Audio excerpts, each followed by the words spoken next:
আসসালামু আলাইকুম। আওয়ামী লীগের মিছিল যেভাবে একের পর এক বাড়ছে তাতে নিঃসন্দেহে সরকার একটা আতঙ্কের মধ্যে রয়েছে, একটা ভয়ের মধ্যে রয়েছে, এটুকু আমরা অনুমান করতে পারি।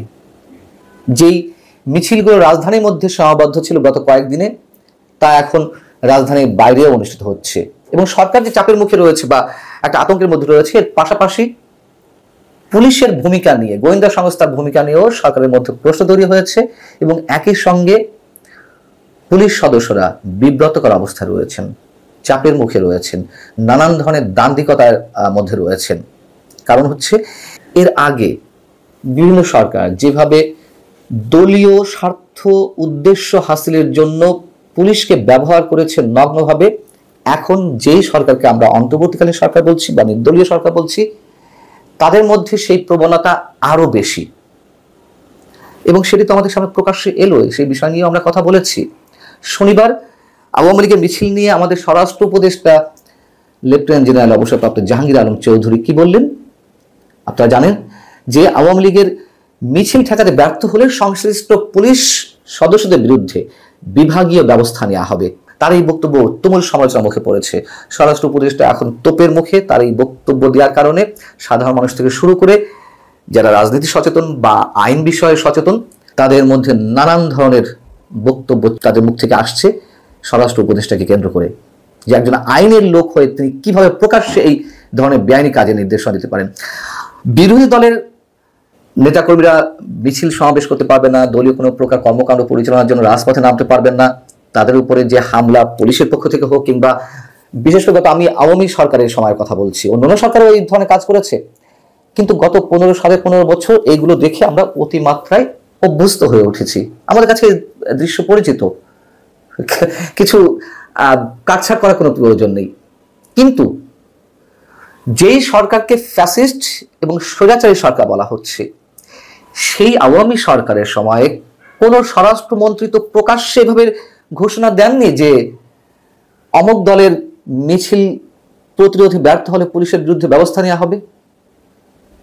তারা যা বলেছে আকার ইঙ্গিতে বলেছে, অথবা ভিতরে ভিতরে তাদের নির্দেশনা ছিল, এটা আমরা ধরে নিতেই পারি।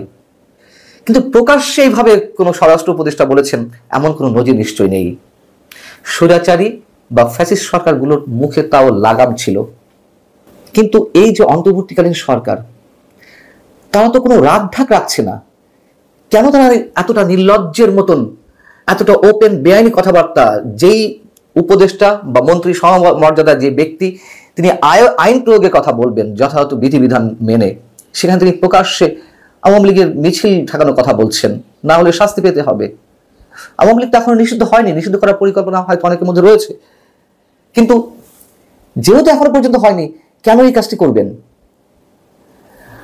আমরা সরকারের পক্ষ থেকে এই কৌশলটুকু অবলম্বন করতে দেখছি না, যে ভিতরে ভিতরে নির্দেশনা দিয়ে, কিন্তু তারা এখন ওপেন বলছেন। বারবার যে বলা হয় সরকারের পক্ষ থেকে যে আইন শৃঙ্খলা পরিস্থিতি কেন রিস্টোর করা যাচ্ছে না বা খুব ধীর গতিতে এগোচ্ছে, তার কারণ পুলিশ মনোবল ফিরে পায়নি। কেন মনোবল ফিরে পায়নি? পুলিশ আক্রমণের শিকার হয়েছে 5 আগস্টের আগে পরে, এবং যারা আক্রমণ করেছেন তাদের যুক্তিটা হচ্ছে এই পুলিশ ফ্যাসিস্ট সরকারের পক্ষে বা আওয়ামী লীগের পক্ষে নগ্নভাবে কাজ করেছে। আচ্ছা, তাহলে পুলিশের মধ্যে মেসেজটা তো এই যে তাদেরকে ব্যবহার করা হয়েছে, এখন তারা আক্রমণের শিকার। এখনো পুলিশ যে নগ্নভাবে ব্যবহৃত হবে, কার বিরুদ্ধে ব্যবহৃত হবে? সেই আওয়ামী লীগের বিরুদ্ধে। তাহলে এখন কি আওয়ামী লীগের নেতাকর্মীদের আক্রমণের শিকার তারা আবারও হবেন কিনা নতুন ভাবে? সেই জিনিসটা নিয়েই তো তারা দ্বিধাদ্বন্দ্বে রয়েছেন। তাহলে তারা কিভাবে মনোবল ফিরে পাবেন, কিভাবে কাজ করবেন পেশাদারিত্বের সঙ্গে পুলিশ সদস্যরা? এবং আমরা যেটুকু জেনেছি ডিএমপির সূত্রে, ঢাকা মেট্রোপলিটন পুলিশের সূত্রে, যে গত কয়েকদিনে বা 2 দিনে 17 এবং 18 এপ্রিল আওয়ামী লীগের ঝটিকা মিছিল করার কারণে এর মধ্যে 12 জনকে আটক করা হয়েছে।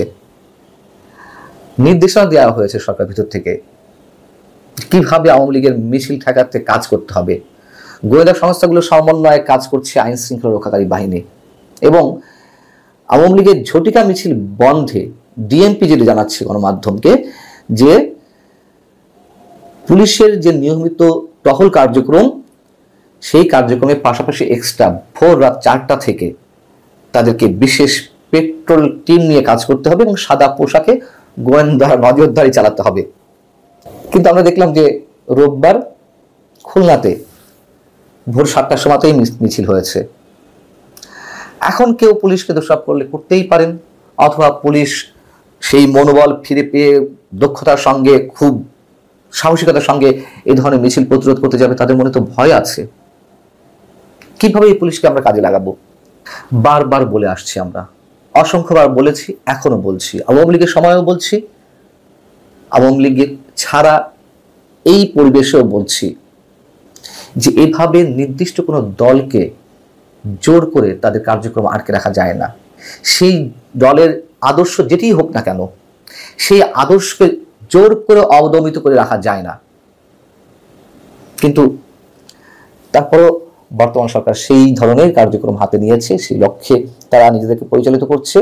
এর উদ্দেশ্য, এর লক্ষ্য কি সেটাও আমরা জানি। এর আগে আপনাদেরকে জানিয়েছি আমার একটি কন্টেন্টে, একদিন আগেই। সর্বসাকুল্যে যা কিছু হচ্ছে তার কি আবার পাল্টা রিয়াকশন আছে না? সেই রিয়াকশনের কথা আমরা কেউ মনে রাখি না। বিএনপি যেমন মনে রাখেনি, আওয়ামী লীগ মনে রাখেনি। বিএনপি আওয়ামী লীগের মতন আবার যে সোকল্ড নির্দলীয় সরকার, তারাও মনে রাখছে না। এর প্রতিফলটা কি? এর রিটার্নটা কি? কেন আমরা এটুকু বুঝতে পারছি না? এবং যদি অন্তর্বর্তীকালীন সরকার, তত্ত্বাবধায়ক সরকারের কথাও আমরা এক্সাম্পল হিসেবে নেই, ওয়ান ইলেভেন সরকারের অনেক উপদেষ্টা তাদের ক্ষমতা অপব্যবহার তো আমরা দেখেছি। আমি বলছি না যে স্বরাষ্ট্র উপদেষ্টা তার ক্ষমতা অপব্যবহার করছে, তিনি তো সরকারের হয়ে কাজ করছেন, তিনি এককভাবে কাজ করছেন না। সো আমরা আগের কোনো উপদেষ্টার পরিণতি দেখেছি, এখন হয়তো আমাদের সে ধরনের অপেক্ষায় থাকতে হবে। আমরা চাই না যদিও এই ধরনের কিছু হোক। আল্লাহ হাফিজ, ভালো থাকুন সবাই।